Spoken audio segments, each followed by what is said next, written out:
بسم الله الرحمن الرحيم.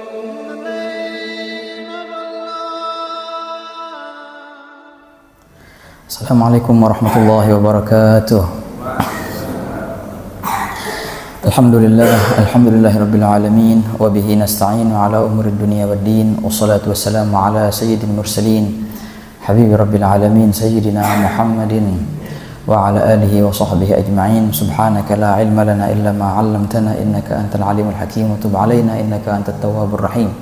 Allahumma ya fattah ya alim ya fattah ya alim ya fattah ya alim iftah 'alaina fathan qariba ya arhamar rahimin. Allahumma la sahla illa ma ja'altahu sahla wa anta taj'alul hazana idza syi'ta sahla. Allahumma sahhil lana hifdzal 'ulum wa hab lana wasi'atil fuhum bi jahi nabiyyikal ma'sum sallallahu alaihi wasallam.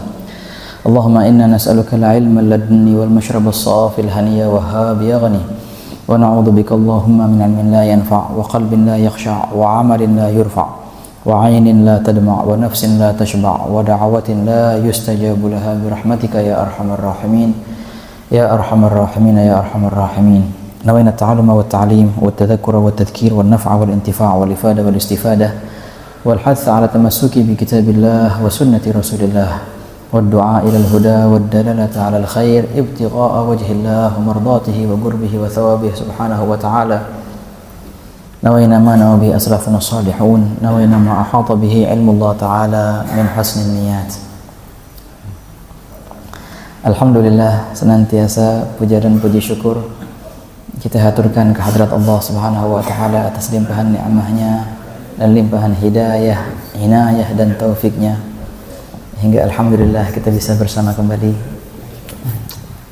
dalam kajian kitab yang ditulis oleh guru kita bersama Sayyidil Imam Al-Habib Zain bin Ibrahim bin Sumait matta'anallahu ta'ala bihi fi afiyah wa ahabba fina baga'ahu ma'a lutf wal afiyah insyaallah, amin ya rabbal alamin. Kitab yang di sini beliau mengumpulkan nafais, mutiara-mutiara dari Sadah Al-Ba'alawi dalam perihal pemahaman mereka terhadap Al-Quran dan juga terhadap ahadis. Kitab bisa dibilang kitab tafsir dan juga bisa dibilang kitab syarah hadis, tapi dengan versi Tariqah Sadah Al-Ba'alawi. Bagaimana mereka memandang ayat Al-Quran dan bagaimana mereka memandang ahadits Nabi Muhammad sallallahu alaihi wasallam. Ini kitab yang sangat luar biasa, ikhwan. Dulu ada tafsir yang indah dulu, Imam Ibnu Ajibah namanya.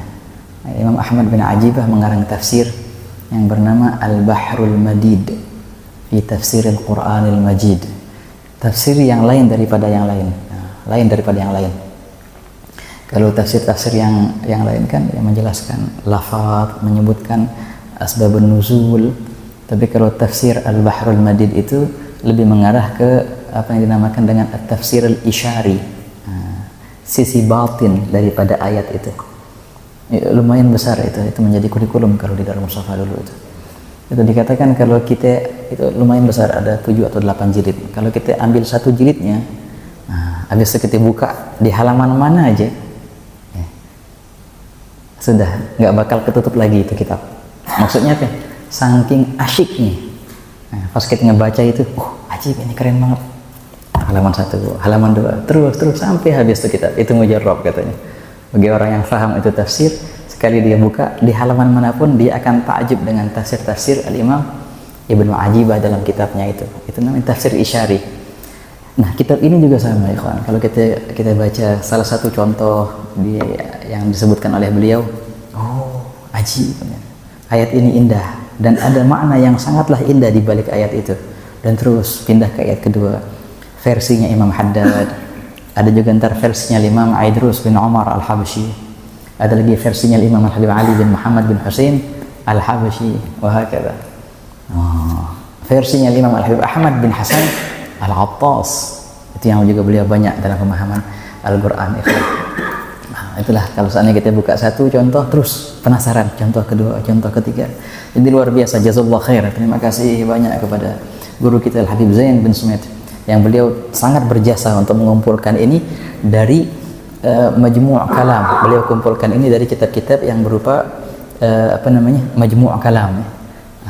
Kayak Imam Haddad biasanya dalam kitabnya itu Tasbitul Fuad, Habib Ali Habsyi dalam kitabnya Kunuz Sa'adah Al-Abadiyah, atau yang lainnya juga Habib Idris bin Ammar Al-Habsyi dalam kitabnya Majmu' Kalam beliau, ada 4 mujallad. Beliau kumpulkan di sini semua. Nah, di sini ikhwan, sebelum beliau memulai daripada contoh-contoh tafsir isyari yang akan beliau datangkan, beliau ada beberapa muqaddimah di sini. Muqaddimah pertama seperti biasa, muqaddimah bil basmalah walhamdalah. Kemudian muqaddimah tentang apa itu tafsir isyari dan bedanya apa dengan tafsir-tafsir yang lain. Ya, kemudian beliau akan jelaskan muqaddimah fi ulumil Quran. Yang namanya Quran itu ada ilmunya juga. Jadi nggak sembarangan orang mau menafsirkan ayat sesuai pemahamannya. Oh, ada syarat-syaratnya itu, ikhwan. Imam Suyuti menyebutkan dalam Al-Itqan fi ulumil Quran, untuk menjadi seorang yang mufassir, yang mau menafsirkan Al-Quran, ada 13 syarat. Setelah dia menguasai ilmu alat, ilmu ini, ilmu itu, panjang lebar. Dan syarat yang terakhir adalah kesucian hati. Itu syarat yang paling utama. Karena orang kalau hatinya nggak suci, justru kalaupun dia faham tapi dia tidak bisa memaknai, dia tidak tahu maksud daripada ayat itu. Allah Ta'ala berfirman dalam Al-Quran kan, wa ja'alna ala qulubihim akinnatan an yafqahuhu wa fi adhanihim waqra. Mereka kaum munafikin, atau orang yang kotor hatinya, kata Allah Ta'ala, kami jadikan di hatinya itu akinnah, penghalang, karatan, yang itu menghalangi mereka dari an yafqahuhu, untuk bisa memahami Al-Quran. Walaupun dia bisa bahasa Arab, bahkan walaupun dia sastrawan, belum tentu dia bisa memahami Al-Quran. Karena emang syaratnya bukan sembarangan, bukan syaratnya perihal lahiriah saja, tapi perihal batiniyah yang lebih utama di situ, kesucian hati. Wahakata ikhwan. Nah, itu muqaddimahnya. Baru ntar beliau akan mulai dengan Majmu' Kalam. Sebelumnya hubungan antara Ahlul Bait An-Nabawi wal Qur'anul Karim, hubungan antara Ahlul Bait dan Quran. Beliau buat satu bab di situ.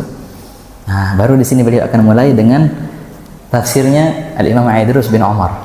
Nah, insyaallah kita akan baca nanti. Al-Habsyi. Naam. Nah, sekarang ikhwan, beliau akan mulai dalam muqaddimahnya.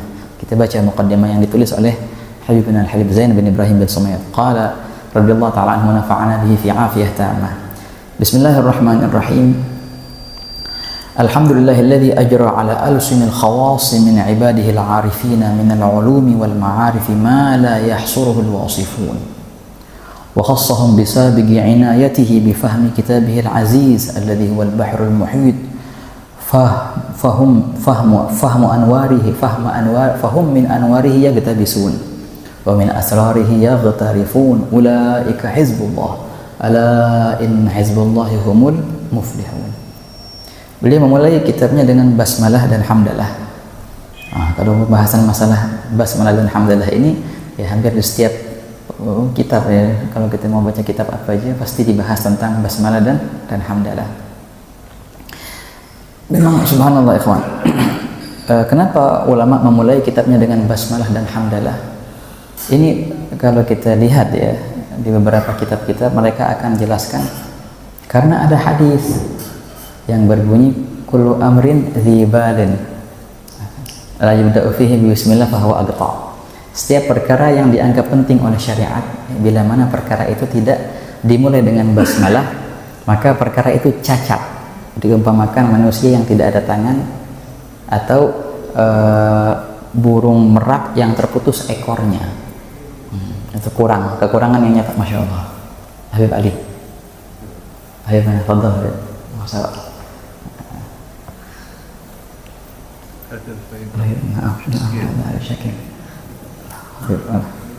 Nah, kalau kita lihat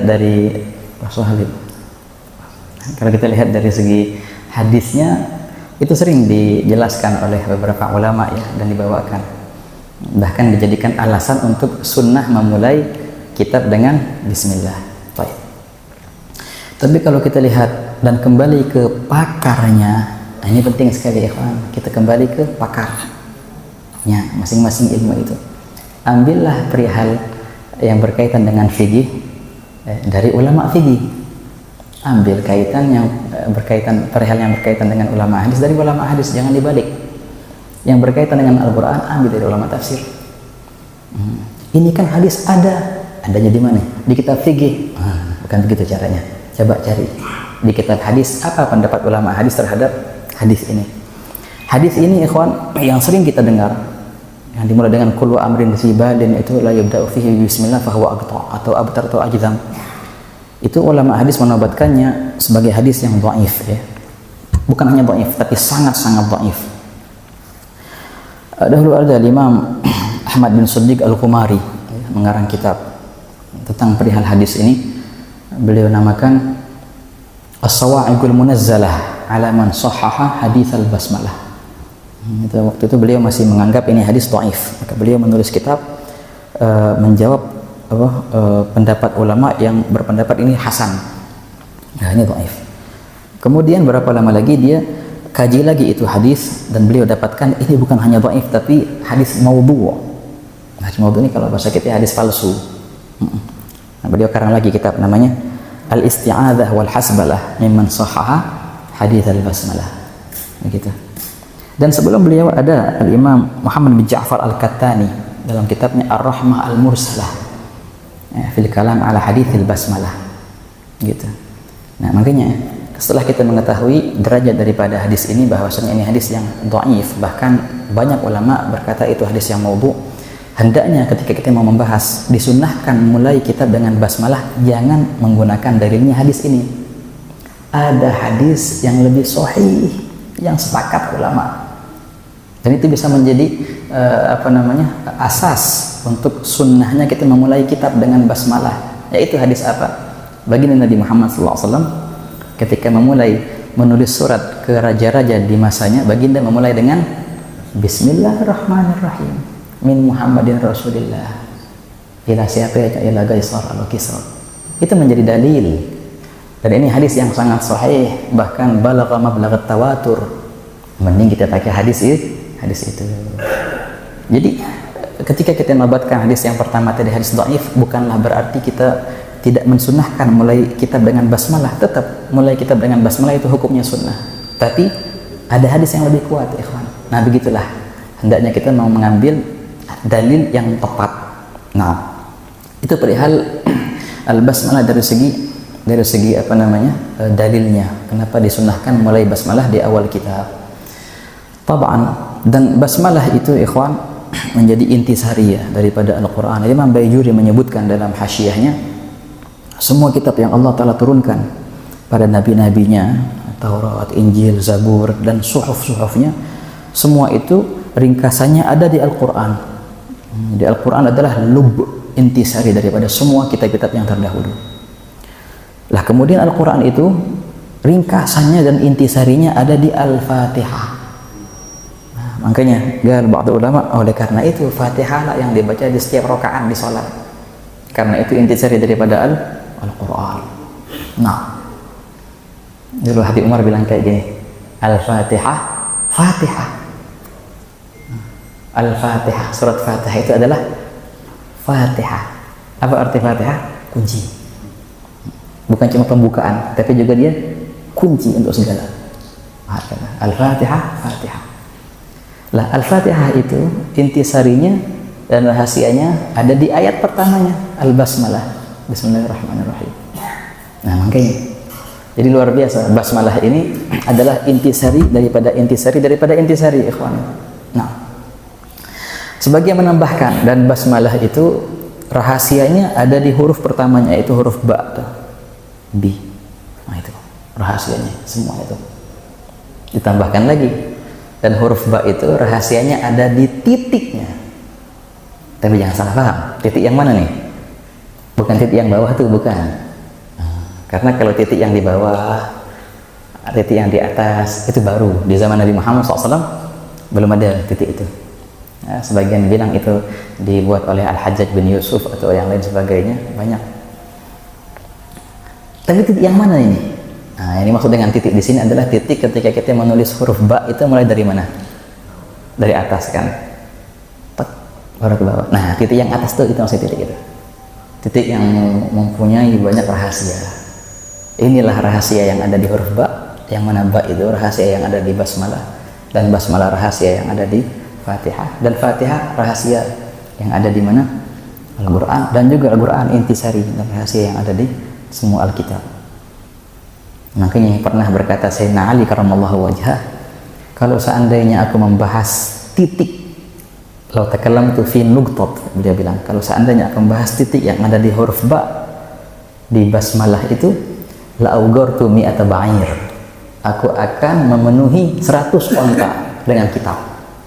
Nah, ini sebenarnya satu onta bisa membawa berapa kitab?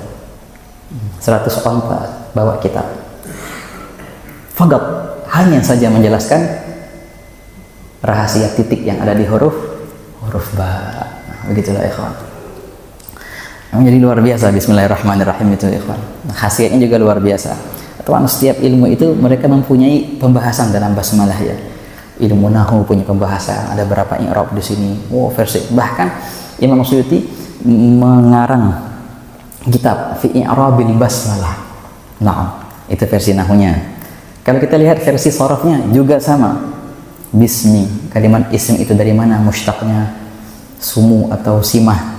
Sampai Imam Ibnul Ambari dalam kitabnya Al-Insaf fi Bayan Asbabil Khilaf, beliau menyebutkan di situ khilaf antara Basriyin dan Kufiyin, dan masalah pertama masalah isim. Dari mana kalimat isim itu diambil? Khilaf antara dua madhab ini hampir 20 halaman beliau sebutkan. Perdebatan kalimat isim dari mana diambil itu ya kawan. Belum lagi entar kalimat Allah dari mana diambilnya? Apakah dari ilah atau dari Allah? Kalimat Ar-Rahman Ar-Rahim dari mana diambilnya? Dari rahmah. Lalu apa yang membedakan antara Rahman dan Rahim? Pembahasan sharaf dan istiqaq yang panjang lebar. Nah, ulama fikih juga pembahasan panjang kan dalam basmalah. Kapan menjadi wajib ya, kapan menjadi sunnah. Kalau jadi wajib ya kalau lagi di sholat menurut kita mazhab Syafi'i. Nah, jadi sunnah kayak sekarang nih kalau mau nulis apa? Mau nulis kitab sunnah bismillah. Dan setiap perihal yang dianggap penting oleh syariat, sunnah kita baca bismillah. Menjadi mubah bismillah itu ketika kita melakukan perihal yang mubah, mindahin HP dari tempat ke tempat pakai bismillah, ya hukumnya mubah dari segi pengiringan pekerjaan ini dengan bismillah, hukumnya mubah. Tapi dari segi bismillahnya tetap aja berpahala karena itu zikir ya. Juga bisa jadi makruh kalau seandainya diiringi dengan perbuatan yang makruh. Kalau ulama buat contohnya cabut uban contohnya. Cabut uban makruh. Cabut uban pakai bismillah jatuhnya lebih makruh lagi. Bukan malah sunnah. Nah, basmalah diiringi dengan perihal yang makruh jadi makruh justru. Gitu ya kan. Jadi kalau uban jangan dicabut, uban diwarnain. Oke, kalau dicabut jangan. Dalam riwayat kan apa namanya? Bakal jadi cahaya nanti di akhirat uban itu ya kan. Nah. Karena Nabi Muhammad SAW beruban, ada beberapa uban di rambut Nabi SAW dan di jenggotnya, tapi Nabi SAW pakai henna itu. Dan dahulu yang ma'ruf Sayyidina Hasan yang paling ma'ruf. Sayyidina Al-Hasan bin Ali, beliau tenar dengan apa namanya henna-nya. Dan beberapa riwayat sampai beliau yang pakai warna hitam juga beberapa riwayat. Ala kulli hal. Apa tadi? Itu makruh. Makruh basmalah bila mana diiringi dengan perihal yang makruh. Juga bisa haram basmalah itu bila mana diiringi dengan perihal yang haram. Jadi haram juga ya. Minum khamr baca bismillah lebih haram lagi jatuhnya. Wah, kata. Itulah basmalah. Ya, kalau khasiatnya banyak bismillahirrahmanirrahim ini, banyak khasiatnya. Kalau orang punya keyakinan, nah itulah kadang-kadang kita kurang yakin.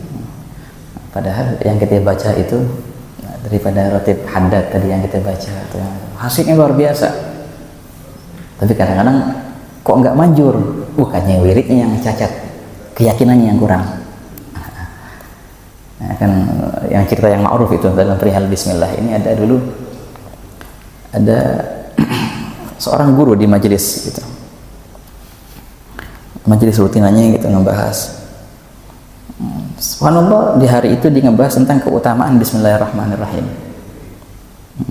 Subhanallah, ada orang Badui datang. Ada orang Badui yang rumahnya itu agak jauh dari rumah pengajian itu. Dia harus nyebrang sungai dulu. Dia dengar kajian tuh hari. Hasiat Bismillahirrahmanirrahim ini, kata ustadznya, bisa buat apa aja. Inti mau ngapain pakai bismillah bisa. Kata ustadznya kayak gitu.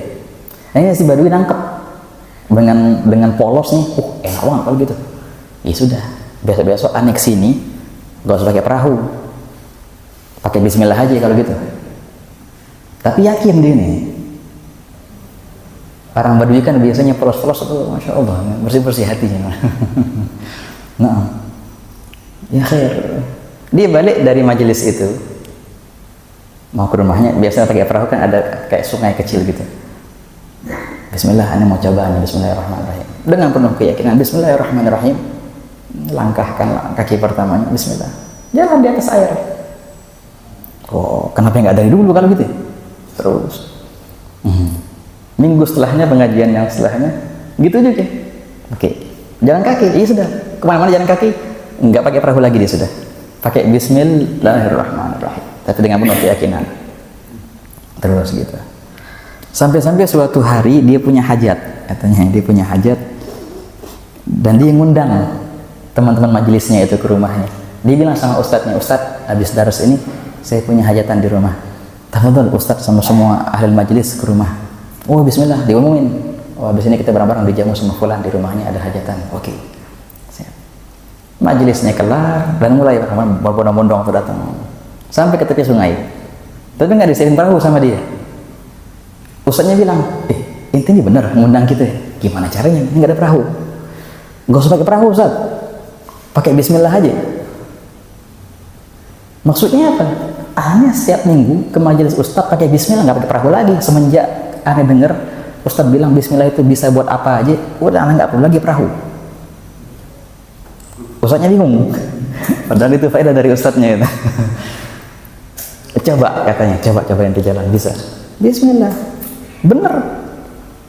Bismillahirrahmanirrahim. Dan dia jalan dilihat oleh ustadznya sama semua teman-temannya. Bismillahirrahmanirrahim, jalan gitu. Semua pada bingung. Dipanggil lagi sama ustadznya, sini. Bener sih memang, aneh yang sampaikan kemarin itu bener. Pakai bismillah itu bisa buat apa aja. Tapi kalau aneh yang pakai bismillah aneh nyebur. Enti masya Allah, enti punya keyakinan kuat. Kalau kami ini masih lemah keyakinan. Ya sudah deh, enti jalan di perahu, enti jalan di sungai, cariin perahu sekitar. Kalau kita naik perahu aja deh. Oh ya akhir kan gitu ya sudah. Di jalan di sungai, dicariin perahu, dibawa ini pakai perahu akhirnya semuanya. Ini sih yang terjadi ikhwan. Ya, sering terjadi. Ya, kalau kita mengambil sesuatu dengan guwah, khudha biquwah. Ya Yahya khudil kitaba biquwah. Al-akhdhu bil quwwah itu. Dengan kesungguhan, dengan kejujuran. Itu bisa, semuanya bisa ya ikhwan.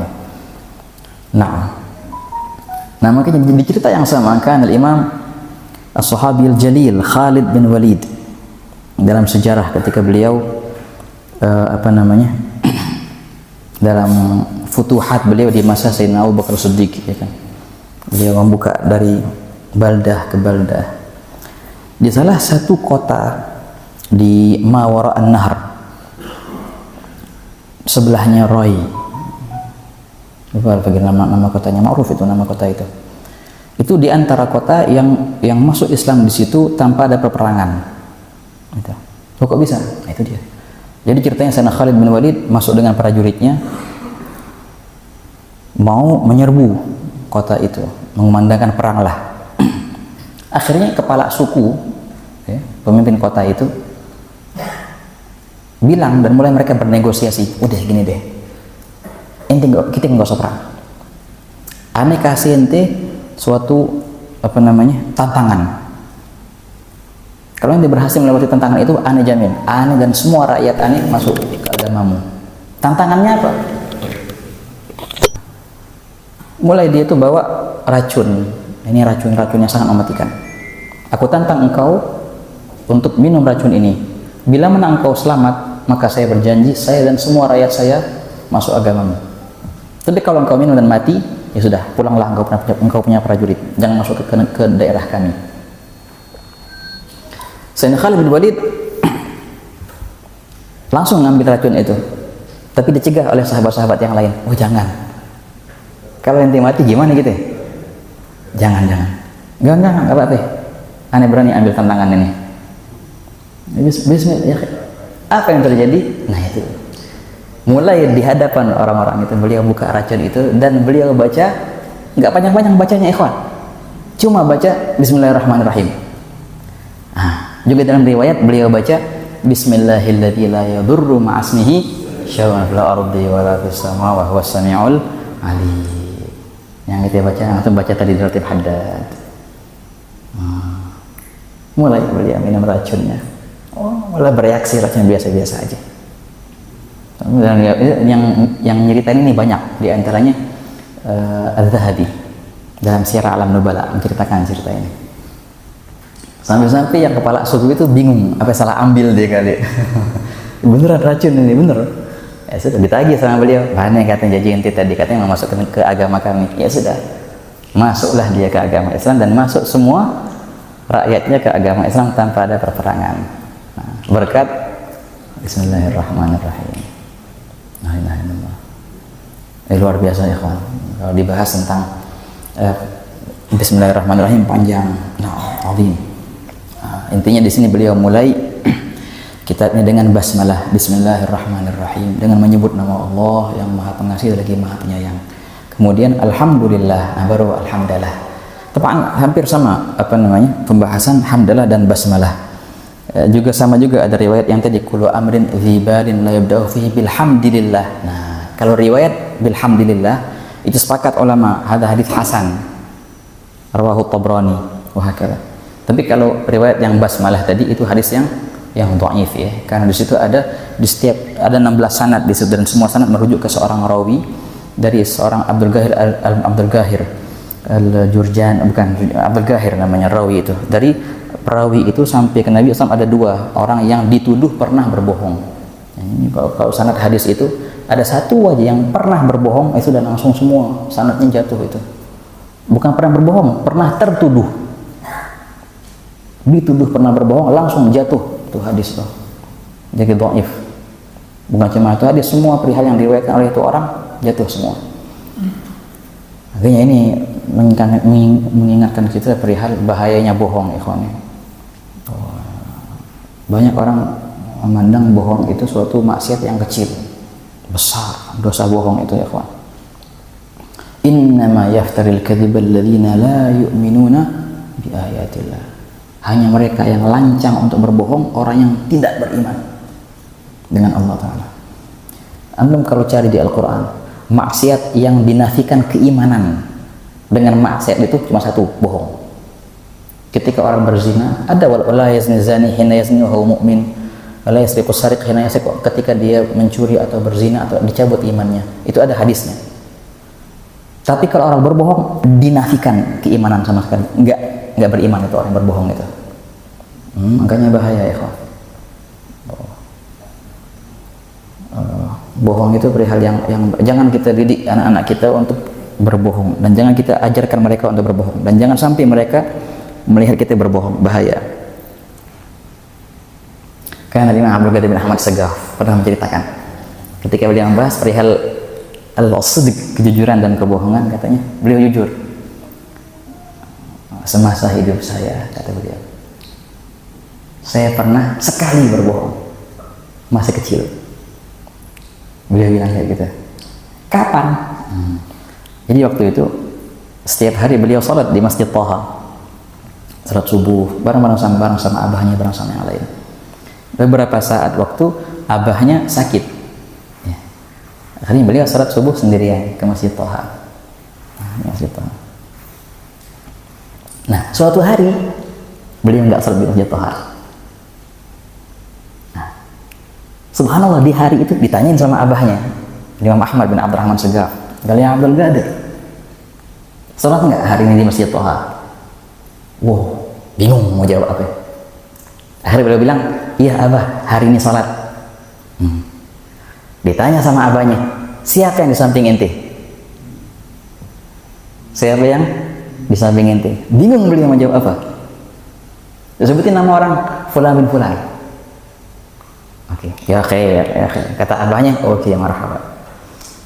Subhanallah, di itu hari orang yang disebutin Imam Abu Bakar bin Ahmad Segaf, yang mana beliau salat di sampingnya, itu lewat depan rumahnya beliau.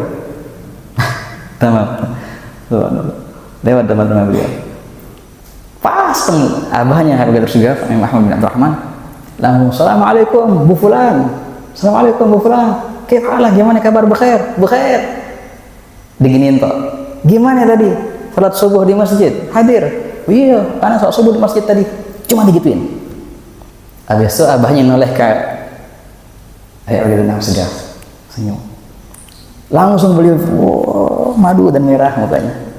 Enggak dibilangin, oh ente bohong ya. Enggak. Teguran yang sangat halus, ikhwan. Teguran yang sangat halus. Katanya semenjak itu aneh nggak pernah lagi berbohong sampai sekarang. Itu masa-masa beliau masih kecil banget. Wah, kala ikhwan. Teguran dari seorang ayah ketika anaknya berbohong itu penting ya, ikhwan. Jangan sampai kita biarkan anak kita berbohong. Jangan kita ajari mereka untuk berbohong. Ya. Wah, kala. La ilaha illallah. Oke, jadi kembali ke hamdalah tadi ya. Alhamdulillah. Juga disunnahkan kita memulai kitab dengan hamdalah. Nah. Dan pahalanya besar ikhwani. Walhamdulillahi tamla'ul mizan, dalam hadis pahalanya alhamdulillah. Ini orang kalau ngucapin hamdalah dari hati terdalamnya, pahalanya gede. Berapa ya pahalanya? Tamla'ul mizan, pahalanya bisa memenuhi mizan. Kalau mizan kan dalam beberapa riwayat, kalau seandainya langit dan bumi diletakkan di mizan itu persis kayak kelereng, kalau bahasa kita, persis kayak kelereng yang diletakkan di padang pasir yang luas, kayak gitu persis bedanya. Sangat luas lah mizan itu. Pas kita lihat gimana ngisinya dengan amal baik kita. Tapi satu, alhamdulillah dari hatimu yang tulus bisa memenuhi mizan itu dengan pahala. Oke. Alhamdulillahilladzi ajra ala alsunil khawasi min ibadihi al-arifin min al-ulum wal ma'arif ma la yahsuruhu al-wasifun. Maha suci Allah. Alhamdulillah, segala puji bagi Allah yang telah mengalirkan melalui lisan-lisan dari hamba-hambanya yang khusus, para arifin billah, mengalirkan apa? Mengalirkan ilmu-ilmu dan ma'rifat-ma'rifat yang sangatlah banyak, yang tidak bisa terhitung oleh orang yang mau menghitungnya. Karunia Allah Ta'ala sangat besar. Karunia Allah Ta'ala yang Allah sampaikan melalui mereka, para arifin, itu luar biasa ya ikhwan.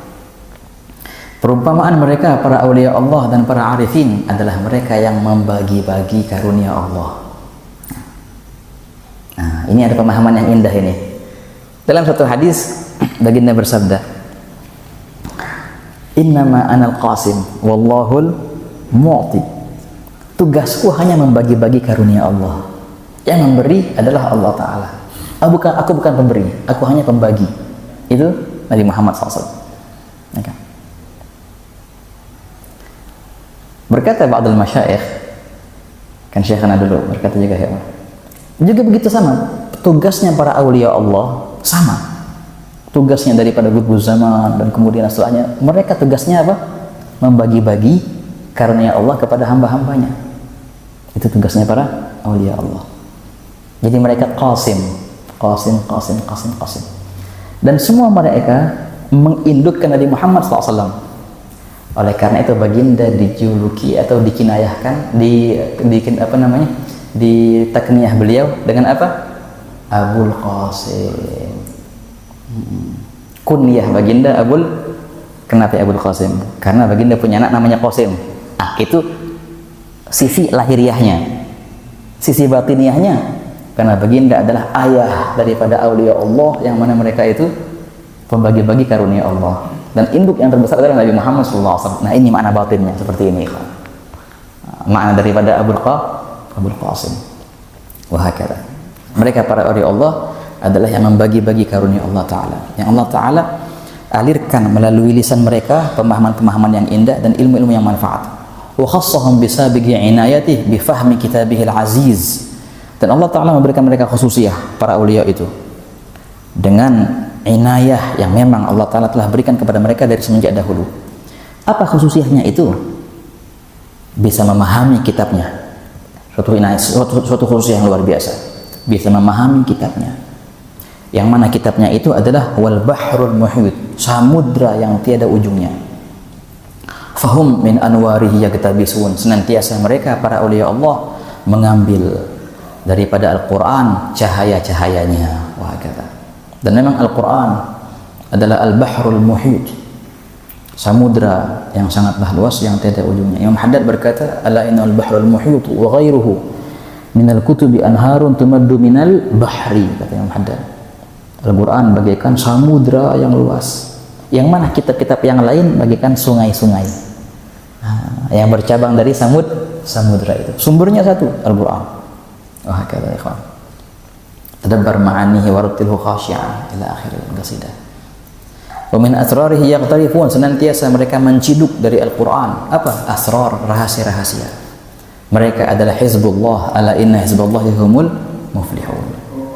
Wassalatu wassalamu ala al-wasitatil uzma, hadha azim. Kemudian salawat serta salam senantiasa tercurahkan kepada perantara terbesar fi ibrazi makana wa ma yakun, untuk menampakkan apa yang telah nampak dan apa yang akan nampak. Oh, ini makna yang azim ya ikhwan. Nabi Muhammad SAW al-wasitatil uzma, Imam Al-Habsyi dalam doanya ma'ruf kan, fi istijabati ma da'awna wa tahqiqi ma rajawna. Wasitah Nabi Muhammad SAW adalah perantara terbesar untuk apapun. Bahkan baginda adalah wasitat al-wujud, keberadaan alam semesta ini dengan perantara Nabi Muhammad SAW. Nah, ini banyak orang yang mempertanyakan. Nah, dalam beberapa ayat kan Allah Ta'ala menyatakan wa ma khalaqtul jinna wal insa illa liya'budun. Aku tidaklah ciptakan manusia dan jin melainkan untuk beribadah kepadaku, ya'budun. Oke. Tapi ini sebagian membenturkannya dengan beberapa hadis bahwasanya semua alam semesta ini terpancar daripada cahaya Nabi Muhammad SAW. Karena engkaulah aku ciptakan aflak alam semesta ini, walaupun hadisnya hadis dhaif sebenarnya. Laulaka ma khalaqtu aflak, itu lafaz hadis itu hadis dhaif ikhwan, tapi maknanya di kalangan para arifin benar.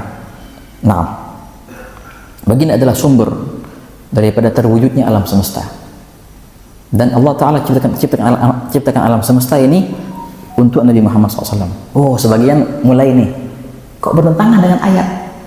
Di ayat Allah bilang aku ciptakan alam semesta untuk manusia dan jin beribadah kepadaku. Loh, ini kok diciptakan untuk Nabi Muhammad SAW? Kok beda ini? Sebenarnya nggak beda. Justru hadis itu mensyarahkan ayat ini. Kalau kita lihat dua teks ini dengan pemahaman yang jernih dan bersih, dan lihat juga apa pendapat ulama yang sebelum kita, itu sangat luar biasa indahnya paduan antara ayat dan hadis ini. Aku tidaklah ciptakan manusia dan jin untuk beribadah kepadaku, melainkan untuk beribadah kepadaku. Berkata Ibn Abbas, ya'budun ay ya'rifun, beribadah kepadaku sama dengan artinya mengenaliku. Dan memang puncak tujuan daripada ibadah adalah ma'rifat kepada Allah Ta'ala. Dan untuk mewujudkan ibadah itu atau mewujudkan ma'rifat itu, dijadikanlah Nabi Muhammad SAW sebagai contoh utama. Sama berarti tak mungkin mereka bisa beribadah kepada Allah, tak mungkin mereka bisa mengenal Allah melainkan dengan perantara Nabi Muhammad sallallahu alaihi wasallam. Oleh karena itu Allah Ta'ala ciptakan alam semesta untuk baginda, yang tugasnya adalah mengenalkan hamba-hamba Allah kepada Allah Ta'ala. Terpadu dua ini ikhwan, dan sama sekali nggak ada benturan antara ayat dan hadis itu. Wahakala fi ibraz ma kana wa ma yakun sayyidina Muhammad alladhi jarat min muhitihi tilkal uyun. Oh, dari bagindalah mengalir dari samudra Nabi Muhammad SAW, mengalirlah mata air itu. Mata air itu pemahaman para arifin terhadap Al-Quran ditashbihkan ke mata air. Yang mana mata air itu sumbernya adalah Nabi Muhammad sallallahu alaihi wasallam. Baginda adalah sumber segala kebaikan, ya kawan. Dan muara segala kemuliaan. Semua kemuliaan pasti akan berujung nanti ke Nabi Muhammad SAW. Fama min khuluqin fil bariyati mahmud illa wa huwa mutalaqqan an zainil wujud. Semuanya kembali ke Rasulullah. Kalau kita lihat tempat yang paling mulia di alam semesta di mana? Ka'bah? Bukan, ada lagi yang lebih mulia dari Ka'bah. Berapa? Ini sepakat ulama ini, Imam Ibn Abdul Bar menyatakan dalam Al-Ijma' kan, tempat yang paling mulia di alam semesta adalah kuburan Nabi Muhammad SAW. Lebih mulia dari Ka'bah, lebih mulia daripada Arsy, lebih mulia daripada surga. Itu apa? Kuburan Nabi SAW. Itu ijma' antara ulama itu, sepakat semua. Kenapa? Padahal tanah biasa. Ini tanah ini lebih mulia daripada arsy-nya Allah Ta'ala, daripada kursinya Allah, daripada Firdaus. Nah, kalah semua dengan tanah yang di samping Nabi SAW. Kenapa? Karena berdekatan dengan sumber kemuliaan. Makanya dia menjadi yang paling mulia. Itu masalah tempat. Masalah waktu. Waktu yang paling mulia kapan? Masa-masa ketika baginda Nabi SAW hidup. Itulah waktu yang paling mulia. Karena ada di situ zat yang paling mulia. Daripada hal zawat juga, zat yang paling mulia setelah baginda Nabi SAW dan setelah para nabi-nabi adalah sahabat. Yang paling mulia daripada sahabat adalah Sayyidina Abu Bakar Siddiq, dan terus seperti itu Sayyidina Umar. Kenapa? Karena kedekatannya ke Nabi Muhammad SAW. Nah, begitu ya, kawan. Setiap yang dekat ke Rasulullah menjadi mulia, entah itu tempat, entah itu waktu, entah itu orang, apapun itu, ikhwan. Wahakala. Dari Nabi Muhammad lah terpancar mata air itu. Wa ala alihi wa sahbihi, juga salawat serta salam tercurahkan kepada keluarga dan sahabatnya, hamalati ilmihil maknun, yang mana mereka itu pembawa daripada ilmunya yang tersimpan rahasia, wa sirrihil mausun, dan juga rahasianya yang terjaga. Nah, mereka adalah yang membawanya. Kita bisa mendapatkan ilmu-ilmu ini daripada mereka. Perantara kita adalah para sahabat dan para keluarga Nabi sallallahu alaihi wasallam. Amma ba'du, fahada tafsirun azizun li ba'd al-ayat al-Qur'aniyah. Amma ba'du, pembahasan tentang amma ba'du panjang sebenarnya, ikhwani. Dari segi ada 9 poin kalau mau dibahas tentang amma ba'du itu. Siapa yang orang pertama kali menyetuskan amma ba'du, i'rabnya bagaimana, ya, dan syarat-syaratnya apa, dibahas di beberapa ilmu. Di ilmu nahwu ada dibahas panjang lebar itu.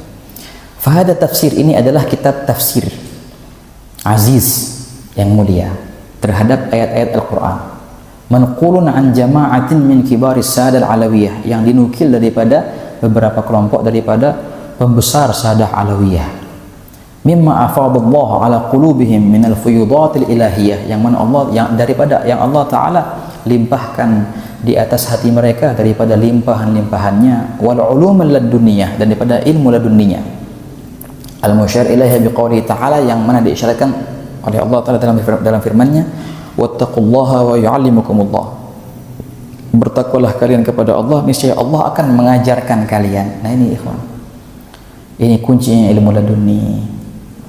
Jadi ilmu laduni itu resepnya apa ya? Ada orang yang sampai khalwat sekian hari, ya, puasa sekian hari, biar ngapain? Biar dapat ilmu laduni.